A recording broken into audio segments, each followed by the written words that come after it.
और बाड़े इस्लामी আমলের প্রতি আল্লাহ প্রদত্ত জীবন বিধানের প্রতি আমলের স্পৃহা বাড়ে।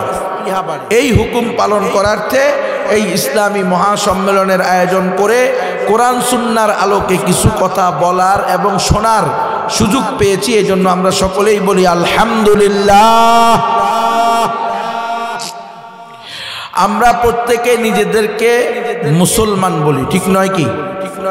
আমরা নিজেদেরকে মোমেন পরিচয় দিতে, ইমানদার পরিচয় দিতে স্বাচ্ছন্দ্য বোধ করি, জায়গা বিশেষ ক্ষেত্র বিশেষ গর্ববোধ করি, ঠিক নয় কি?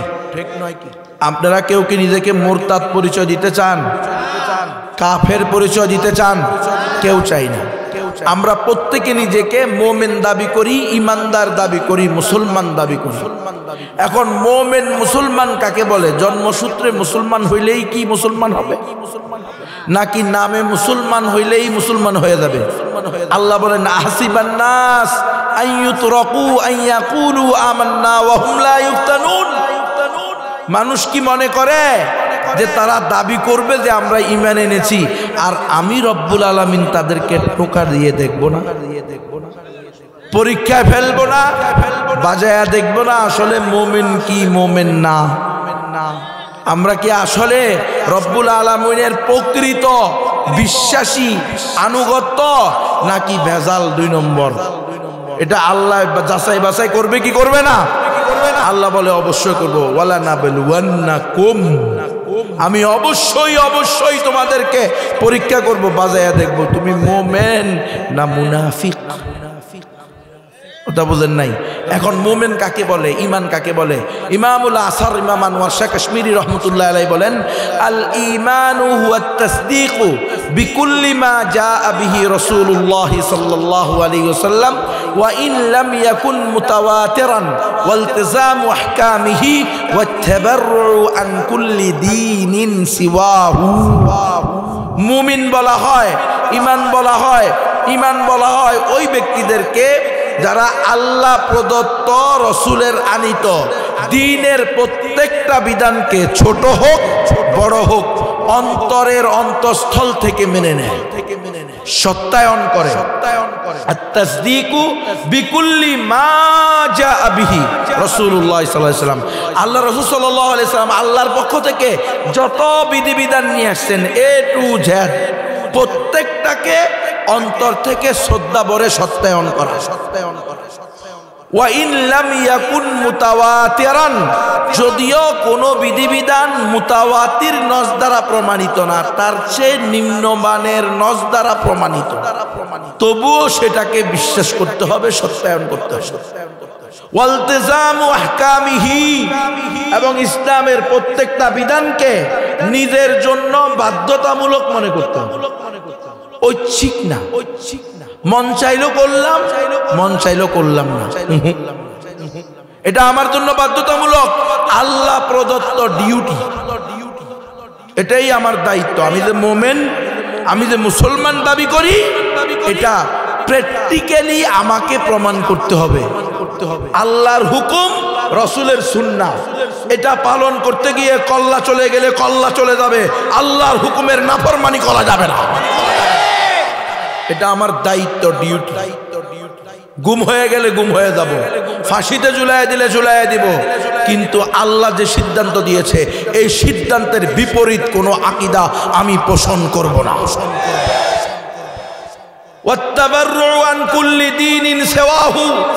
এবং আল্লাহ প্রদত্ত রসুলের আনিত একমাত্র জীবন বিধান ইসলাম ছাড়া অন্য সকল আদিয়ানে বাতিলা, বাতিল ধর্ম থেকে সম্পর্ক ছেদ করতে হবে। একমাত্র সঠিক ধর্মের নাম কি? সবাই জানেননি এটা? একমাত্র সঠিক ধর্ম ইসলাম। জানলে মানেন কিনা? ইসলাম একমাত্র সঠিক ধর্ম, মুসলমান ছাড়া আর কেউ জান্নাতে যাবে না, এটাই হলো রব্বুল আলামিনের ঘোষণা। মানলে মুসলমান, না মানলে বেঈমান। মাসালা পরিষ্কার। একমাত্র সঠিক ধর্মের নাম কি? ইসলাম। কে বলছে? পবিত্র কোরআনের সূরা আলে ইমরানের 19 নম্বর আয়াত, ইন্নাদ-দীনা ইনদাল্লাহিল ইসলাম, নিশ্চয়ই আল্লাহর নিকট একমাত্র শুধুমাত্র কেবলমাত্র মনোনীত গ্রহণযোগ্য ধর্ম হলো ইসলাম। আপনি যদি না মানেন তাহলে আপনি বেঈমান। ইসলাম একমাত্র সঠিক ধর্ম। সুতরাং যারা বলবে সকল ধর্ম সমান, তারা সব বেঈমান। কথা বুঝেন? কিছু যাই না বুঝে বলিয়েন, একটু পরে আবার চেহারা কালো করে চলে যাইয়েন না। যা বলবেন আগের থেকে চিন্তা করে আকীদা সহি আছে কিনা এটা আগ থেকে ঠিক করে বলতে হবে। একটু পরে যখন নিজের দলের বিরুদ্ধে যাবে, নিজের নেতার বিরুদ্ধে যাবে, নিজের নেত্রীর বিরুদ্ধে যাবে, তখন ফাঁসা থেকে দূরে চলে যায়। আর আপনি অসন্তুষ্ট হইলেও আমার কিছু করার নেই। আমার দায়িত্ব হইলো কাকে খুশি করেন? আল্লাহকে। চেয়ারম্যান সাহেব অসন্তুষ্ট হইলে হোক, আমি কি করবো? চেয়ারম্যান সাহেব না কে? হ্যাঁ হ্যাঁ ঠিক আছে, অসুবিধা নেই। কারণ চেয়ারম্যান সাহেবের ইমানও সহি হইতে হবে। চেয়ারম্যান সাহেব চেয়ারম্যানের দান্দায় যদি দুর্গা পূজায় গিয়ে বলে আপনাদের পূজায় আসতে পেরে আমি গর্বিত, তো চেয়ারম্যান মুরতাদ বেঈমান, ইমান শেষ। ভোট চাইবেন, ভোট চান, কিন্তু শিরিককে সমর্থন করতে পারবেন না। আপনি যদি আপনার নির্বাচনী প্রচারপত্রে লেখেন ঈদ উল ফিতর ও দুর্গা পূজার শুভেচ্ছা, লেখা যাবে? খবরদার, শুভেচ্ছা মানি শুভকামনা করে। শিরিক কুফুরের কোন মুসলমান শুভকামনা করতে পারে না। কথা বুঝতেছেন? এটা ঈমান বিধ্বংসী কাজ। আমরা যেরকম ভাবে আমাদের সাধারণ মুসলমানদের ঈমান রক্ষা করতে হবে, সাধারণ মুসলমানদেরকে দ্বীনে হক সঠিক দ্বীনের দিকে দিক নির্দেশনা করতে হবে, এমপি মন্ত্রী চেয়ারম্যান প্রধানমন্ত্রীকেও করতে হবে। কারণ প্রধানমন্ত্রী হয়েছে কিন্তু খোদা তো না, চেয়ারম্যান হয়েছে কিন্তু ফেরেশতা তো হয় নাই। কথা কন, আমি আলেম হয়েছি কিন্তু আমি তো ফেরেশতা না। আমারও ভুল হইতে পারে, আমার ভুল হইলেও হকপন্থী ওলামায়ে কেরাম, আমার আকাবির আসলাফ উস্তাদরা আমাকে ঠিক করে দিবে। এটাই নিয়ম। নবী রসুলের ওয়ারিস তারা কি করবে? উম্মতকে নবী রসুল ওয়ালা কাজ করবে। নবীরা যে কাজ করছেন, উম্মতের কোমরে ধরে ধরে উম্মতকে সঠিক দিন শিক্ষা দিয়েছেন, একমাত্র রব্বুল আলামিনের পথে নিয়ে আসছেন। ওলামায়ে কেরামের সেই একই কাজ। ওই জামানায়ও নবীরা ওই দাওয়াতের কারণে, দ্বীনে হকের দাওয়াতের কারণে নির্যাতিত হয়েছে, নিপীড়িত হয়েছে, নিষ্পেষিত হয়েছে, নিগৃহীত হয়েছে, জেলখানায় চারপন্নায় নির্যাতিত জীবনযাপন করছে, কিন্তু উম্মতের কল্যাণে দ্বীনের দাওয়াত ছেড়ে দেন নাই। কি ইউসুফ আলাইহিস সালাম বলেন, আর কি মুহাম্মদুর রাসূলুল্লাহ সাল্লাল্লাহু আলাইহি সাল্লাম বলেন, কি আমাদের ইমামদের কথা বলেন, আকাবের আসলাফদের কথা বলেন। ইমাম আবু হানিফা রাহমাতুল্লাহ আলাইহি জেল থেকে লাশ হয়ে বাইর হয়েছেন, কিন্তু জালেম সরকারের কথা মানেন নাই। জালেম সরকার ছিল মিয়া, মুরতাদ ছিল না, জালেম ছিল। ওই সময়ে সরকারেরা সংবিধান কোরআনকে মানত, কোন মানব রচিত তন্ত্রমন্ত্রকে সংবিধান মানত না। তারা প্রধান বিচারপতি হইতে বলছে, হয় নাই, এই জন্য মার খেয়েছে, জেলখানায় লাশ হইয়া মার। কিন্তু কোছে না, জালেমের সহকারী হলে কাল কিয়ামতের মাঠে আমি আল্লাহর সামনে চেহারা দেখাবো কিভাবে। আর আজকে তো জালেম না, সরাসরি মুরতাদ বেঈমান। কিন্তু যারা স্পষ্ট বলে আমাদের কাছে সকল ধর্ম সমান, তারা কি মুসলমান না বেঈমান? কোনো সন্দেহ আছে নাকি? যারা বলে সকল ধর্ম সঠিক, তারা হলো নাস্তিক। স্পষ্ট কথা। কারণ আল্লাহর ঘোষণা একমাত্র সঠিক ধর্ম ইসলাম, এবং মুসলমান ও মুমিন ছাড়া, ইমানদার ছাড়া আর কেউ জান্নাতে যাবে না। এটা আল্লাহর ঘোষণা পবিত্র কোরআনের সূরা আলে ইমরানের 85 নম্বর আয়াত। ওয়া মান ইয়াবতাগি গায়রাল ইসলামি দীনান ফালাই ইউকবালা মিনহু ওয়া হুয়া ফিল আখিরাতি মিনাল খাসিরিন। যে ব্যক্তি ইসলাম ছাড়া অন্য কোনো ধর্মকে, অন্য কোনো মতকে, অন্য কোনো দর্শনকে, অন্য কোনো ইজমকে, অন্য কোনো মতবাদকে, চাই সেটা গণতন্ত্র হোক, সমাজতন্ত্র হোক, জাতীয়তাবাদ হোক, ধর্মনিরপেক্ষতাবাদ হোক, হিউম্যানিজম হোক, লালনবাদ হোক, সম্প্রীতিবাদ হোক, যেটাই কোরআন সুন্নাহ বিরোধী সেটাকে ধর্ম হিসাবে গ্রহণ করবে, ফালাই সেটা আল্লাহর নিকট গ্রহণযোগ্য না, এবং সে কাল কিয়ামতের মাঠে চিরস্থায়ী ক্ষতিগ্রস্তদের মধ্যে অন্তর্ভুক্ত। ইন্না শিরকা লাযুলমুন আযীম, পৃথিবীর বুকে সবচেয়ে বড় জুলুম হলো, অন্যায় হলো রব্বুল আলামিনের সাথে অংশীদারি স্থাপন করা। ইন্নাল্লাহা লা ইয়াগফিরু আন ইউশরাকা বিহি ওয়া ইয়াগফিরু মা দুনা যালিকা লিমান ইয়াশা। যারা আল্লাহর সাথে কুফর করবে, শিরিক করবে, তারা কশিন কালেও জান্নাতে যাবে। এই ছাড়া যে কাউকে আল্লাহ তাআলা ক্ষমা করে দিতে পারেন। যাররা পরিমাণ ইমান নিবু নিবু নিবু নিবু নিবু নিবু ইমাম মিটমিট মিটমিট করে চলতেছে, যায় তো যায়, এখন গেল তো তখন গেল, তখন গেল তো এখন গেল, নাই নাই নাই। এই ইমান নিয়েও যদি কেউ মারা যায়, সে এই দুনিয়ার 10 দুনিয়া সমান জান্নাত পাবে। عن أبي ذر رضي الله تعالى عنه أنه قال قال رسول الله صلى الله عليه وسلم من قال لا إله إلا الله ثم مات على ذلك دخل الجنة قال وإن سرق وإن جنى قال وإن سرق وإن جنى قال وإن سرق وإن جنى قال وإن سرق وإن جنى قال وإن سرق وإن جنى قال وإن سرق وإن زنى على رغم أنف أبي ذر يا أبو ذر যারা লা ইলাহা ইল্লাল্লাহ বলবে, এর উপরে মৃত্যুবরণ করবে, তারা কাল কিয়ামতের মাঠে জান্নাতে যাবে। বলে ইয়া রাসূলুল্লাহ চুরি করলেও জানা করলেও? বলে হ চুরি করলেও জানা করলেও। কই ইয়া রাসূলুল্লাহ চুরি করলেও জানা করলেও? কহ চুরি করলেও জানা করলেও। ক রাসূল ভালো করে কোন চুরি করলেও জানা করলেও? কহ চুরি করলেও জানা করলেও। যদিও আবু যরের নাক দুলাই দূষিত হয়, অর্থাৎ তোমার পছন্দ না হইলেও যে ব্যক্তি যাররা পরিমাণও ঈমান নিয়ে যাবে, ঈমানের উপরে মৃত্যুবরণ করবে, সে এই দুনিয়ার 10 দুনিয়া সমান জান্নাত পাবে। হ্যাঁ, সে কোনো কবিরা গুনাহ করার কারণে, চুরি ডাকাতি জানা এগুলা কবিরা গুনাহ, এগুলাকে যদি সে বৈধ মনে না করে, হালাল মনে না করে, তাহলে তার ঈমান যাবে না। কিন্তু কবিরা গুনাহ করার কারণে নির্ধারিত সময় শাস্তি পাবে। আর রব্বুল আলামিন যেহেতু রহমান রহিম কারিম সত্তার গফফার, উনি চাইলে কাউকে মাফ করলেও করতে পারে। হয়তো মাফ পেয়ে নয়তো শাস্তি পেয়ে একদিন না একদিন জান্নাতে যাবে।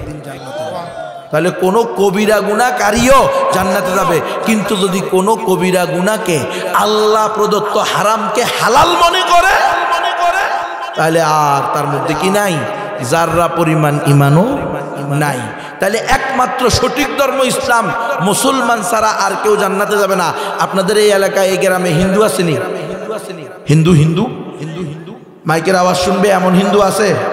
এই গ্রামের মধ্যে নাই। অন্য গ্রামে আসেনি? এই ইউনিয়নের মধ্যে আসেনি? আছে। তাদেরকে আপনারা এই দাওয়াত পৌঁছায় দিবেন। দাওয়াত দেওয়া আমাদের দায়িত্ব, দাওয়াত পাওয়া তাদের অধিকার, গ্রহণ করা না করা কার ইখতিয়ার? আল্লাহর ইখতিয়ার। আল্লাহ যাকে চাইবে তাকে হেদায়েত দিবে, আল্লাহ যাকে চাইবে না তাকে হেদায়েত দিবে না। কিন্তু আমরা কাউকে দাওয়াত দেওয়া ছাড়া ছাড়ব না।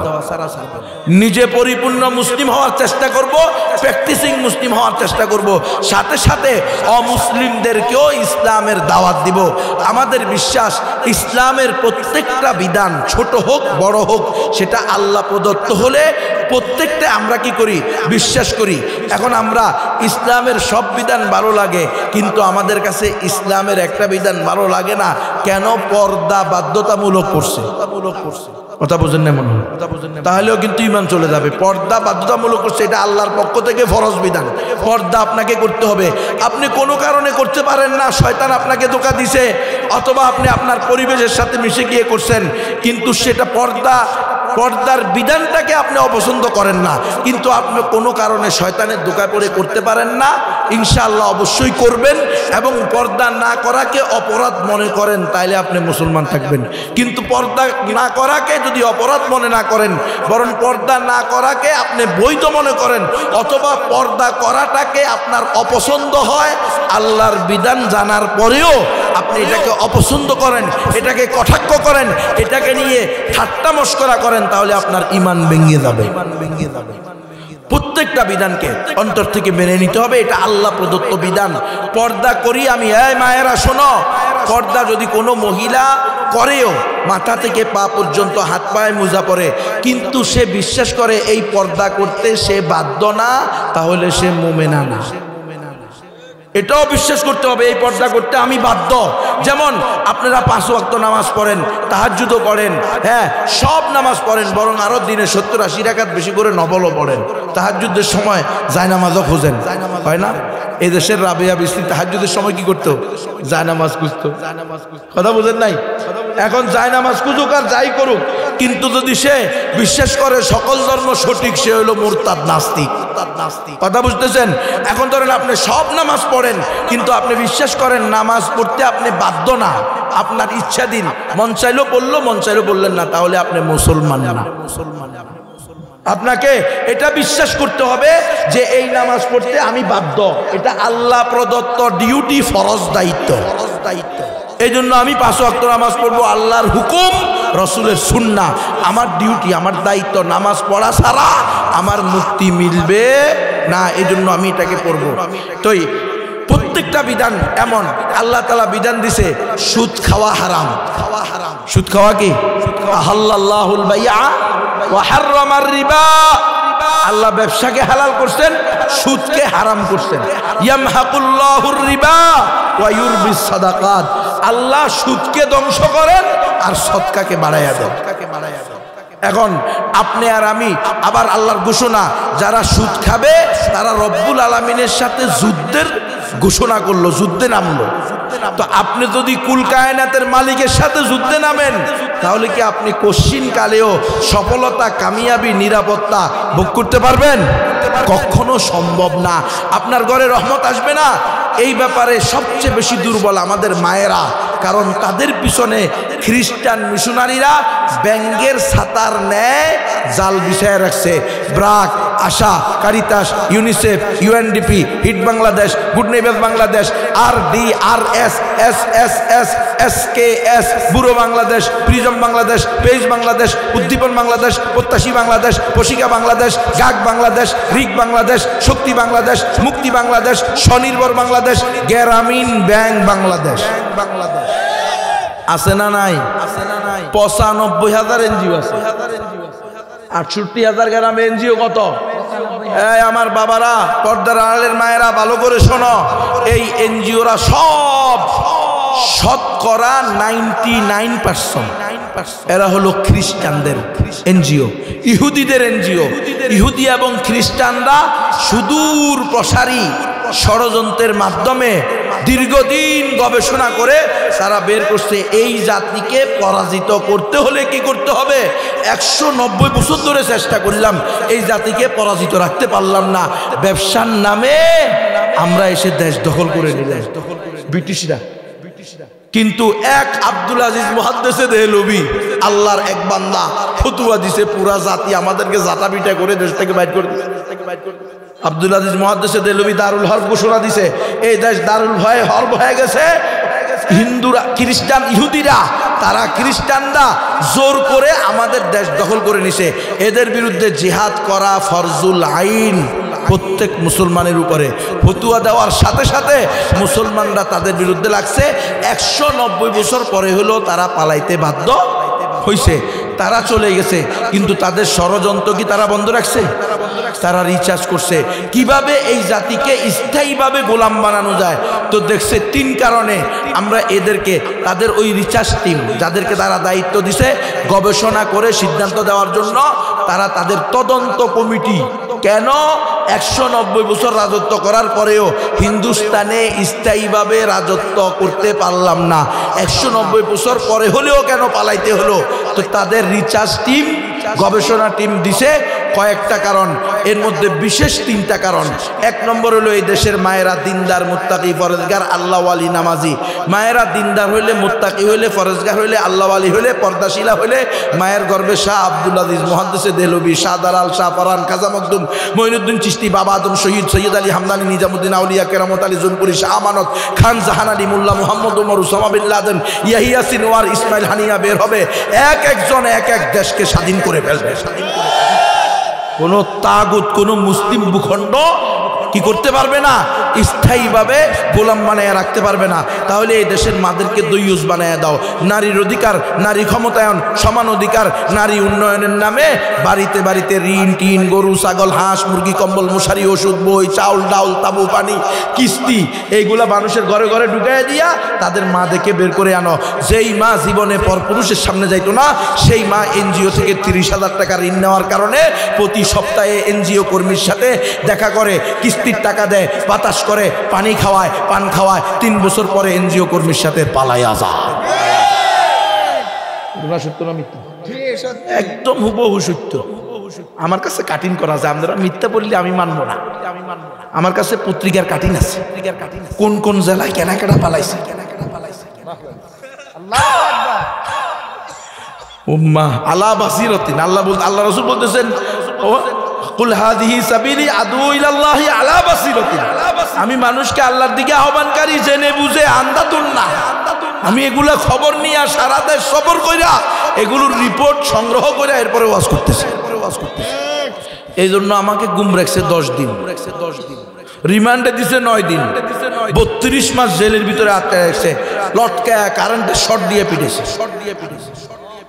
কয় তুই কেন বলছিস একমাত্র শরীক ধর্ম ইসলাম? আমি বললাম এটাই তো রব্বুল আলামিনের বিধান। রব্বুল আলামিনের বিধানই তো হলো একমাত্র সঠিক ধর্ম ইসলাম, আর আমরা হইলাম রব্বুল আলামিনের গোলাম। যার নুন খায় তার গুণ গায়। আমরা আল্লাহর নুন খাই, আল্লাহর গুণ গাই। তোমরা ওয়াশিংটনের নুন খাও, দিল্লির নুন খাও, এজন্য কখনো দিল্লি কখনো ওয়াশিংটনের গান গাও, এজন্য তোমরা হইলা নাস্তিক, মুরতাদ, বেঈমান। তোমরা সেকুলারিজমে বিশ্বাসী, নাস্তিক্যবাদে বিশ্বাসী, কারণ দিল্লি আর ওয়াশিংটন ঘুরে ফিরে সেকুলারিজম। এজন্য আমরা কোনো তোমাদের দিল্লিরও বিশ্বাস করি না, ওয়াশিংটনেরও বিশ্বাস করি না, আমরা রব্বুল আলামিনকে বিশ্বাস করি। রব্বুল আলামিনের ঘোষণা একমাত্র সঠিক ধর্ম ইসলাম। এবার কয় না গো নবী তুমি জানো না দেশ চলে গণতন্ত্র দিয়ে, আর গণতন্ত্রের নিকটে সকল ধর্ম সমান, তোমাকে বলতে হবে সকল ধর্ম সঠিক। আমি বললাম তাইলে করস পায়া সালাম।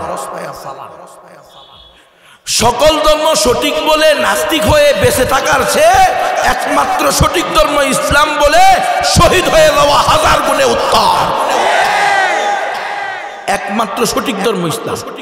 মুসলমান ছাড়া আর কেউ জান্নাতে যাবে না। খবরদার অতি হিউম্যানিজম নীতি পালন করনেওয়ালা হবেন না, অতি ব্রড মাইন্ডওয়ালা হবেন না, অতি সুশীল হতে যাবেন না। হিন্দু বৌদ্ধ খ্রিস্টানদের পূজায় গিয়ে, পেগুড়ায় গিয়ে, পূর্ণিমায় গিয়ে, ক্রিসমাস পূজায় গিয়ে এই কথা বলবেন না। 15 বছর পরে আপনাদের পূজায় আসতে পারে আমি গর্ববোধ করতেছি। আমি চাই আপনারা প্রতি বছর এইভাবে একেবারে আনন্দঘন পরিবেশে দুর্গা পূজা, কালী পূজা, ক্রিসমাস পূজা করে যান। নাউযুবিল্লাহ মিন যালিক। কোন মুসলমান এই কথা বলতে পারে না। এই কথা বললে ঈমানই থাকে না। সাবধান মুসলমান, আপনার জাহালাতকে আমরা গুরুত্ব দিতেছি। হয়তো আপনি অজ্ঞতার কারণে বলছেন, অথবা আপনি অপব্যাখ্যা দিচ্ছেন। আপনার ব্যাখ্যা সঠিক না, ফিরে আসেন।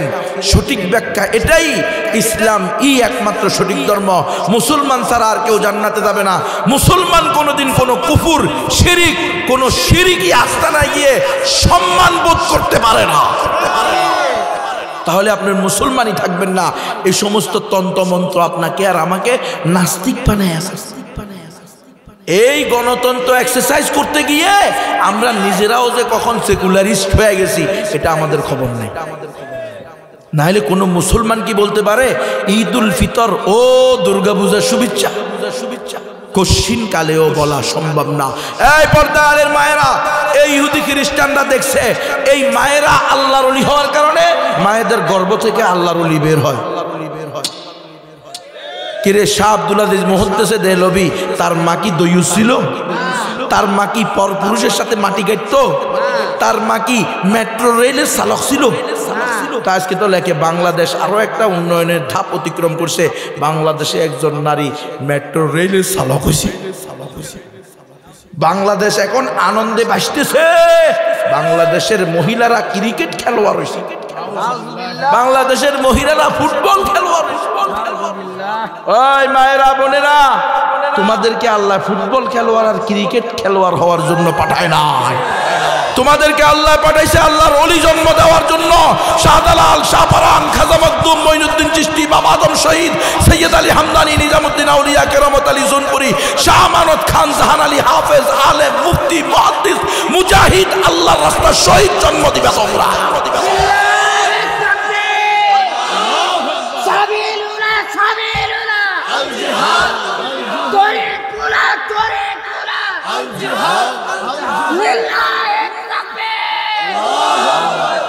আমাদের মাদেরকে এরা টার্গেট করে নামছে, এই মায়েরা যাতে কোনো মুজাহিদ জন্ম দিতে না পারে। আরে মা হইল দইয়ুস, মা হইল বেলাজা, মা হইল বেহায়া, মা হইল চেয়ারম্যাননি, মা হইল মেম্বারনি, মা হইল এমপিনি, মা হইল ফুটবল খেলোয়াড়, মা হইল ক্রিকেট খেলোয়াড়। এই মায়ের থেকে আল্লাহর ওলি আসবে না, এই মায়ের গর্ভ থেকে শাহরিয়ার কবি নাস্তিকদের দল বের হবে। আল্লাহু আকবার। হুশিয়ার সাবধান, হুশিয়ার সাবধান, হুশিয়ার সাবধান। আল্লাহু আকবার। এই জন্য এই এনজিওরা টার্গেট করছে, দেখবেন ঋণ দেয়, টিন দেয়, গরু দেয়, ছাগল দেয়, যা দেয় নারী শর্ত। নারী শর্ত এনজিওদের প্রধান শর্ত কি? তোমার বউকে আমাদের কাছে রেখে যাও। তুমি তো বেলাজা, বেহায়া, বেশরম, বেহুদা, বুঝলা না? 30,000 টাকার জন্য কলিজার টুকরা ভরে নিয়ে দিয়ে এসছো, অর্ধাঙ্গিনী প্রিয়তমা স্ত্রী দিয়ে এসছো এনজিওর কাছে বন্ধে। আরে বেলাজা, আরে বেলাজা, আরে পরিচয়হীন, পরিচয়হীন আত্মমর্যাদা বোধ যার নাই, সেই পারে নিজের বউকে বান্ধক রেখে সুদের উপরে টাকা নিতে। কোন মুসলমান এটা করতে পারে? আরে বেটা, প্রয়োজনে না খেয়ে মারা যাবো, তবু আমার স্ত্রীকে পরপুরুষের কাছে বন্ধক রাখবো না। প্রয়োজনে জীবনে আমার ঘরে টিন লাগবে না, তবুও সুদের উপরে কিস্তি নিব না। প্রয়োজনে আমার বাড়িতে, আমার বাড়ির চতুর্দিকের দেয়াল বিল্ডিং এ হবে না, সেটা কলা গাছের পাতা লাগবে, খেজুর গাছের পাতা লাগবে, সুপারি গাছের পাতা দিয়ে পর্দা করব, কিন্তু সুদ ভিত্তিক টাকা নিয়ে টিন লাগাবো না। টিন লাগানো ফরজ না, তোমার বউরে পর্দায় রাখা ফরজ।